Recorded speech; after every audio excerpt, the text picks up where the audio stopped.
All right. Thank you very much. Thank you, Julien. Thank you for being here. We are very, very happy to be here today. So thank you for welcoming us.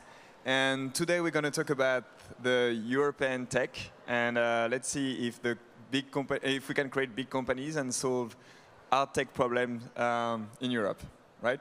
So we prepared a little presentation. But right before, Julien, maybe please introduce yourself. And yeah.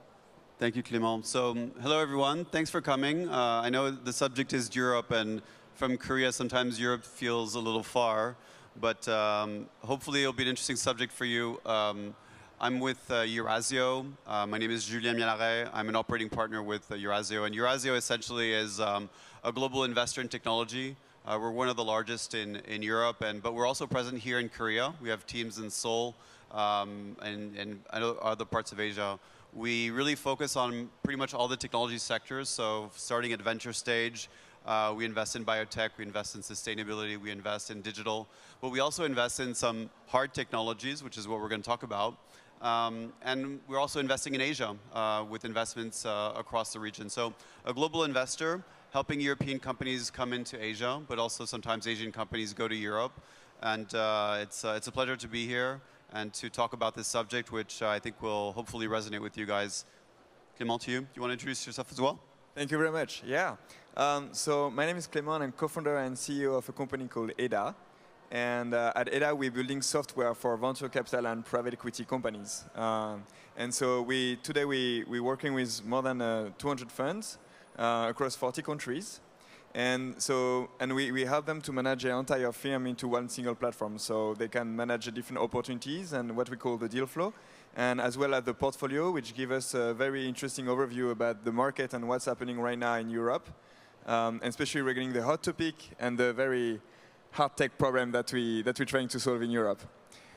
Great. So maybe we can jump directly into the presentation and go through a couple of numbers. So we prepared this presentation because we think that it's important, to also visualize the numbers and to see how things going.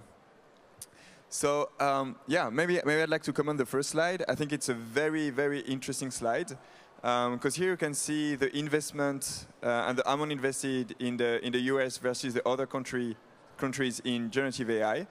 And sometimes everyone knows that actually, the US is one of the biggest markets, of course, and US investors are investing massively.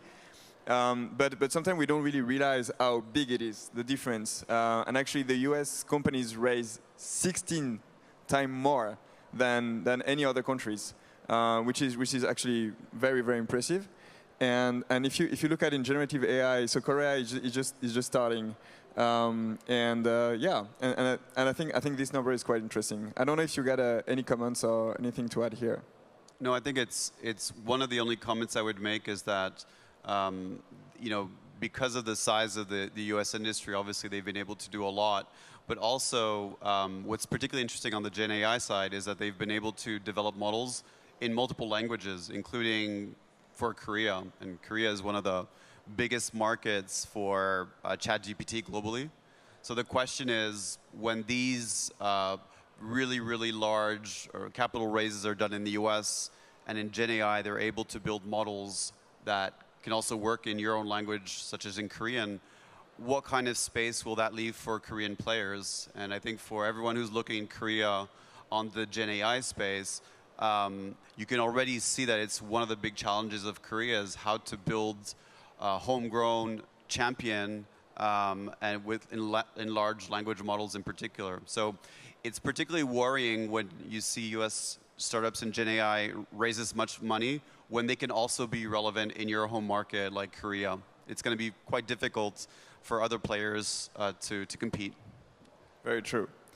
Yeah, the other, let's say, hard tech problems is actually the defense, and it's also directly linked to AI because, as you know, AI is more and more involved into the defense tech, and as you can see, it's pretty much similar here. So U.S. investors are still way in advance, and so they invested basically 5 times more than Europe, 14 times more than China, and more than 100 times more than in France, and 1,000 times more than Korea.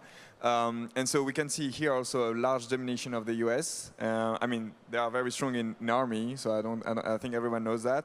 But also we can see that they invest quite a lot in the future of defense, which is something that we're still a bit shy in other countries. Yeah, and here again, just to bring it back home, over here in Asia and in Korea, why this number matters is because defense typically is where disruptive technologies are sometimes invented. So a lot of the technologies will first be military for 5, 10 years before they go into civilian industries. That's true for new materials, it's true for advanced communications, it's true for crypto in the sense of cybersecurity. So by having a very strong defense sector, we're looking at the fact that the US is inventing a lot of technologies which will potentially remain secret for many years, and the US will build bigger industries on that. So it's not just the defense industry you have to think about here, it's potentially all the downstream technologies that will come from that. Yeah, and I think it's just to add one more comment on this slide. I had a discussion in the French Senate this year in February. And actually, right now, for example, we're facing a big paradox in France, and we got a big issue. Is actually we got this kind of a philosophy that's saying that we shouldn't build any robot that is able to kill humans, right? And so now, especially since AI is more and more involved into the defense, so of course they're working into. There is a lot of countries, right, working into autonomous robots that could, at least kill humans. And so we don't want to build it in France. But the issue is actually, now we know that some other countries are working on it. And so the problem is if tomorrow there is a war or something's happening, sorry for it's kind of sad, but the French will have to send humans against robots. And then it's kind of very, very specific paradox. And now we need to take the decision right now, because actually it's going to take probably 20 years to develop those robots. And we have to jump right now into this technology. Great. The next one where actually France is and Europe is a bit more advanced, which is quantum computing. So it's also a very critical technology for the future. And in that case, we can see France and Europe is actually raising pretty much closer from the US, but it's still quite new in Korea. I think there is one company raised 20 million or something. And we think that is also a very critical information technology that we need to develop. Yeah, what's the opinion of Eurazeo on this technology? So for us at Eurazeo, we don't have a lot of investments in quantum yet. So to be candid, I think it's something that is still quite early in terms of technology maturity and to commercialization. So Europe, yes, I think in quantum, this is typically an area where we don't want to miss in Europe.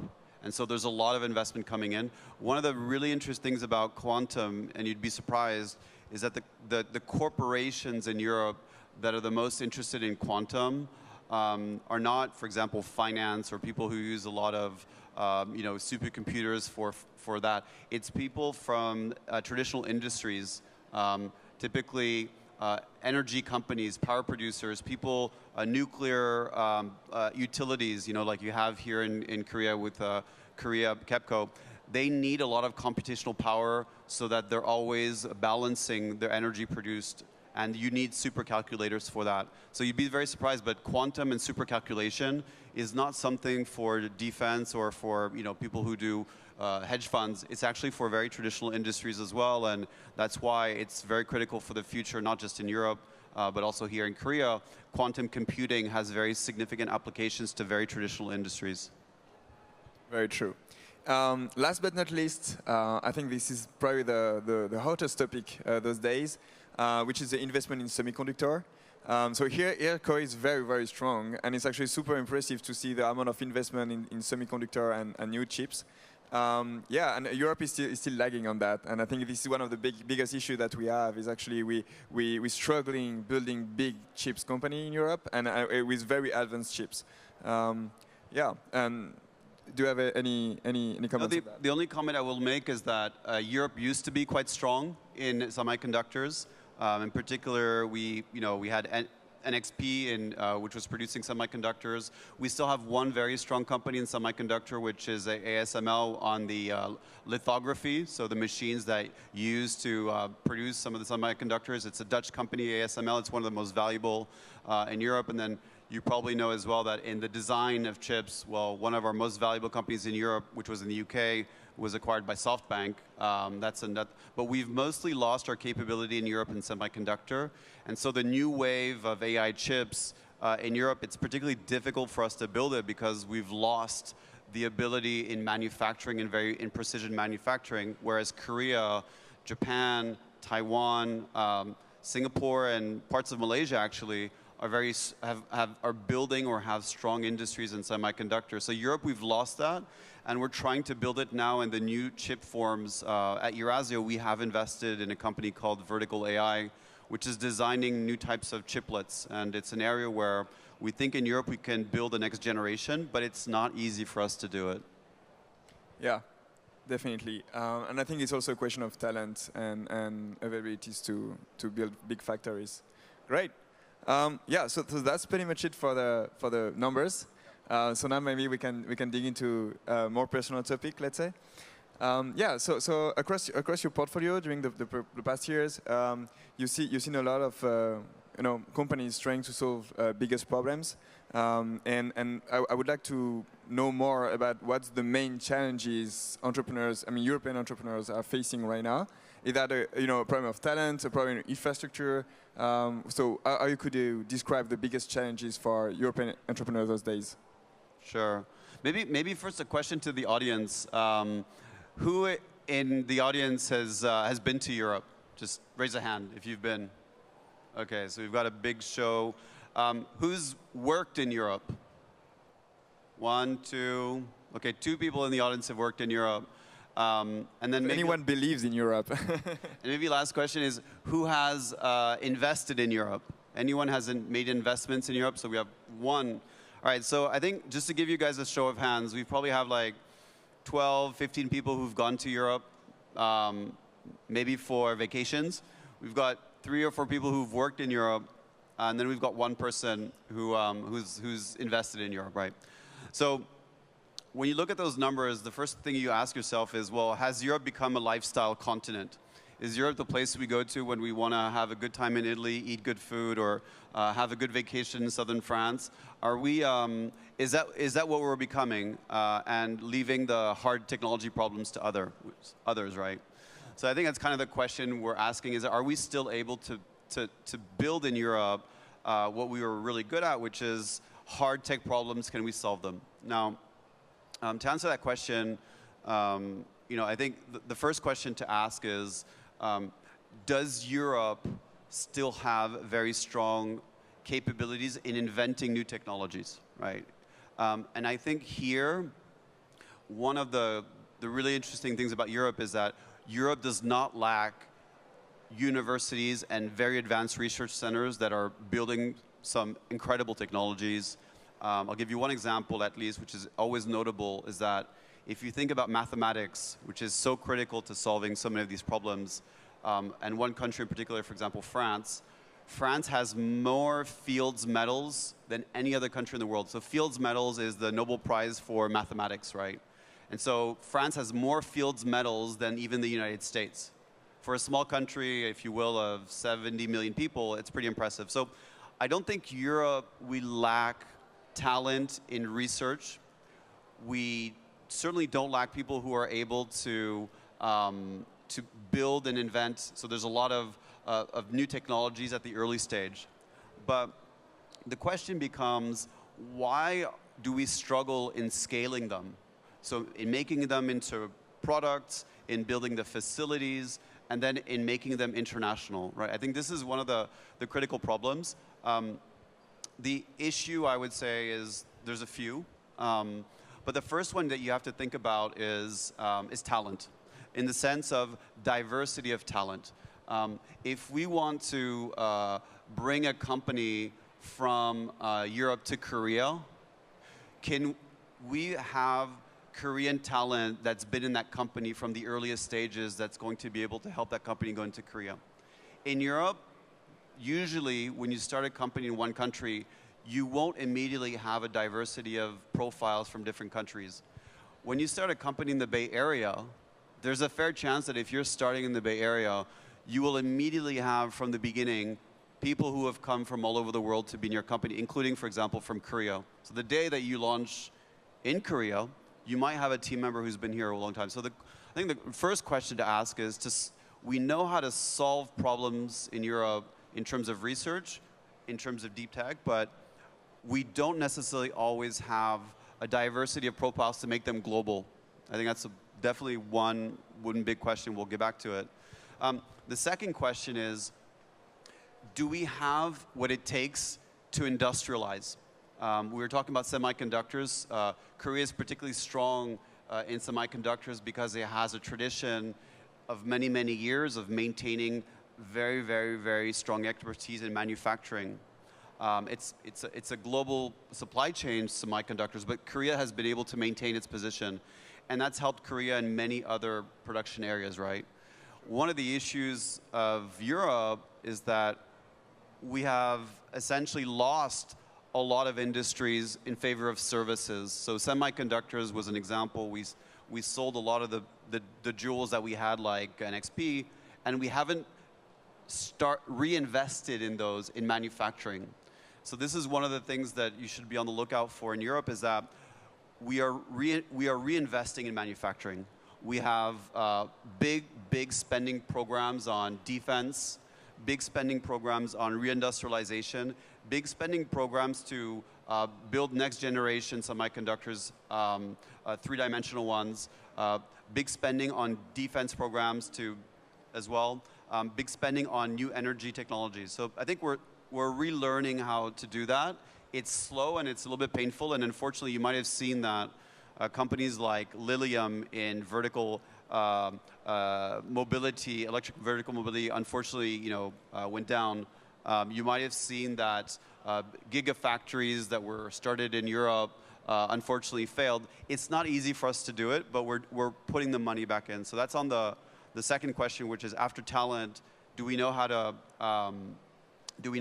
scale up? And the last question, which we can talk with Clément about, is, do we know how to finance it? The question here is, to bring companies global, you need to invent the technology, you need to produce it, but then you need to have enough financing to make it global. And this is where, at Eurazeo, we play a role to try to help our companies finance and grow.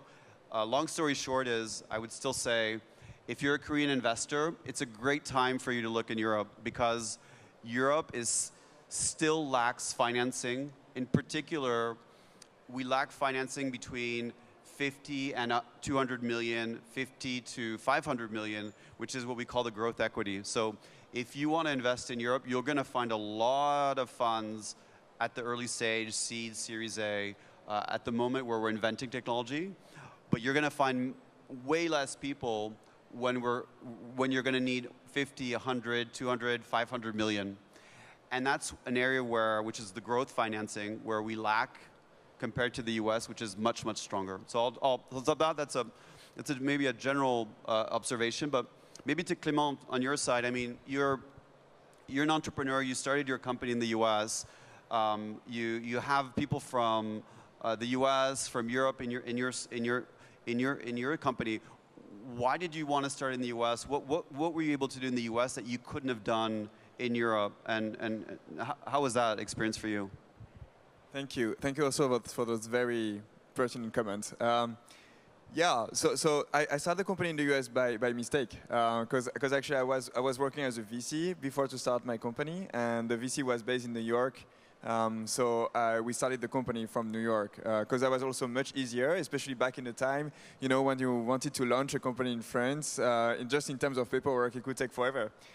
It's much better now, but at that time that was quite complex, where actually in the US you just give a call to your lawyer, and 12 hours later your company is ready, you got your bank account. But the thing is also, because especially at that time the funding was not as great as it's right now in Europe, so now it's much better. And the thing is, we decided to build an international company, first of all, because I found that much more exciting. Also because we are this generation of entrepreneurs that are actually building internet companies. So the whole point of building an internet company is to go global right away, right? And so that was my intention since the beginning, was to build something that is global and that is solving problems not only in France, but solving problems everywhere. And so the way that we built the company was actually kind of very, very special in a way, because we got a quite big team right now, and actually we got only 3 French people in that team. And actually we're hiring people from absolutely everywhere in the world. We help them to do the visa. Of course, we got some headquarters. We got one headquarters in New York, another one in Paris, and another one in Belgrade. But the thing is, we really wanted to build an international company, and we wanted to hire talented people from everywhere in the world. So we also help them to do their visa, to do the facility, to find an apartment and everything. It's not just, okay, we're hiring international talents, and then you do nothing for them, right? So I think it's a whole process that you need to design for the company. And then, for example, in terms of marketing or branding and everything, we use external agencies. So we work with US agency to do our branding. We also work with international investors. So we raise money from everywhere. We raise money from the US, from Canada, from Singapore. And so on. And so the thing is, because of that, now we can also easily find clients everywhere. So that's why we're operating in 40 different countries. It's because also in my team, I got people who natively speaks Japanese, who natively speaks Arabic, and so then we can sell into every countries and do a proper marketing into the right countries with the right wording. And I think that's quite important. And this is something sometimes we lack in Europe. Is actually we lack being French people coming from the same school, doing the same things, talking the same language, and then they say, oh, we're international because we got one US investor or we got one client overseas. But actually, I think it's much more complex than that. And you need also to welcome people. So for example, in my company, we don't write anything in French. So even if we speak at the table, for lunch, we never speak in French, even when I'm speaking to French people. And I think that's super, super important. Interesting. Well, thanks for that. Great. I got another question for you. Maybe we got a couple more minutes. Yeah, so I forgot it. Yeah, so actually it seems a couple of years now since Europe is really pushing to create big companies, right? And we've seen that with, the Public Investment Bank in France that is actually massively investing into other funds across Europe. I think it's 650 funds across Europe, and to pretty much a lot of companies as well. And we're also seeing that with Station F, that is now trying to push also and bring international funders and international people.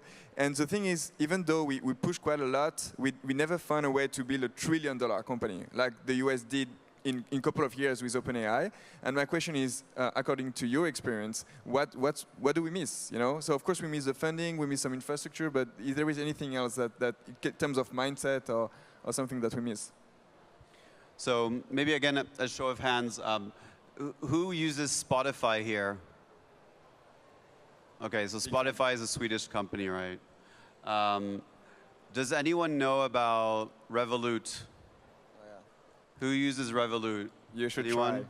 try. So if you guys don't know about Revolut, I see 3 shows of hands. Revolut is a company that started in Europe. It's in the financial services. It's his favorite company in the world. For sure. And I think they're going for IPO, and valuation at IPO will probably be at 150 billion. So you can look in the Financial Times or in your favorite Korean economics journal. Revolut will be after Spotify, a company that will be valued three figures in the billions, right?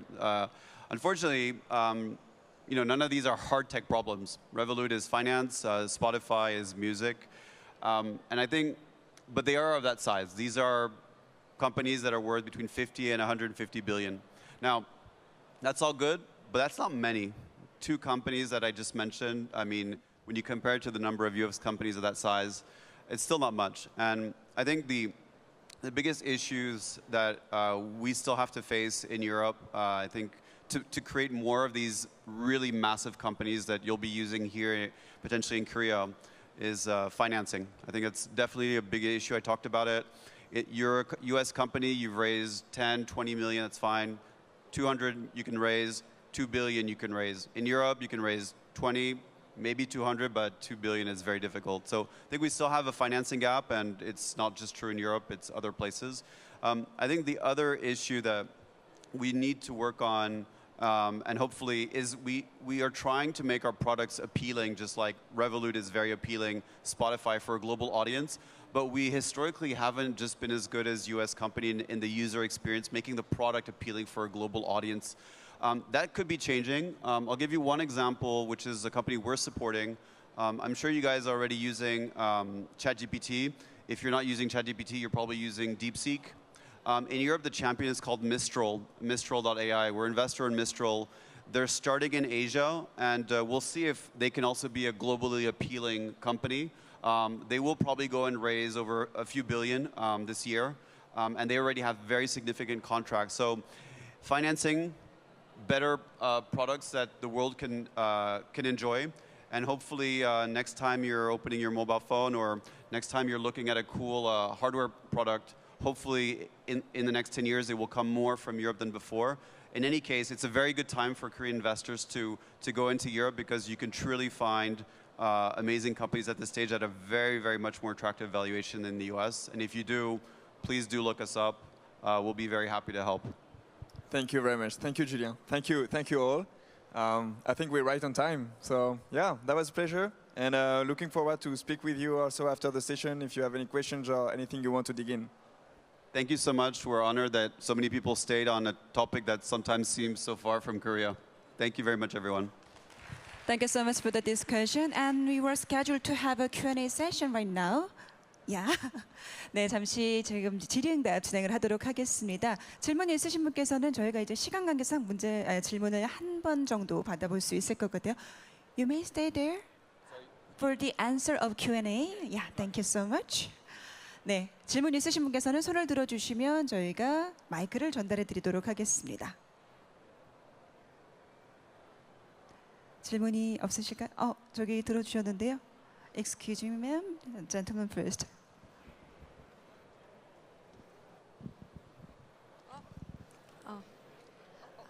Hello. Thank you for your talk. It was really interesting, and I'll be actually studying away in London this fall. So my question is about the UK market. Like, do you believe that it can be combined with the bigger European market, or are there some unique traits to it that you'd like to address? Well, I mean, you go for it. I would just make a simple observations. There's more unicorn companies in the UK today than France and Germany combined. So the UK market has been absolutely successful, more than any other European market in building very valuable companies and strong companies. So UK is definitely a really interesting place to be. It's also, if you look at Korean investors and investors as well from other parts of Asia, from Japan, when they enter Europe, typically they'll put their teams first in London. So there's actually quite a vibrant Asian community of investors based in London as well, supporting companies across Europe. And then the last point maybe about the UK is UK has got just a very good services industries to support the scale up of companies. So when you grow a technology companies, you need investors, you need talent, you need lawyers, you need just a whole ecosystem of people. And it's true that London remains a huge financial center and business center, which really is conducive to that. So London and where you're going is a great place to be in tech, and I mean in general, but in tech for sure. No, definitely, I can't disagree with that. I think it's very true. If I can just add something here, is actually what is very strong in the UK also is the university in general. If you look at Oxford or Cambridge, they're able to produce a massive amount of very talented researchers and people ready to solve hard tech problems. And I think this is something that we try to do with the Plateau de Saclay in Paris, but it's still very early for us. And I think the UK, they are here since 100 years, right? So I think they're a bit more advanced than us into this area. But that being said, I think there is also something, because we continue competing with UK, as you know. There is this kind of gentle war between France and UK. And I think right now, since after the Brexit also, the UK went out of the European Union, and I think it's not that easy right now for them. And there is more and more also opportunities for France and Germany to take more leads into the European market. So you should definitely take the train sometimes to visit Paris. Thank you Thank you so much for your answer. Due to time constraint, we will close this session here. Thank you so much once again. You may go downstage. Thank you. Thank you so much.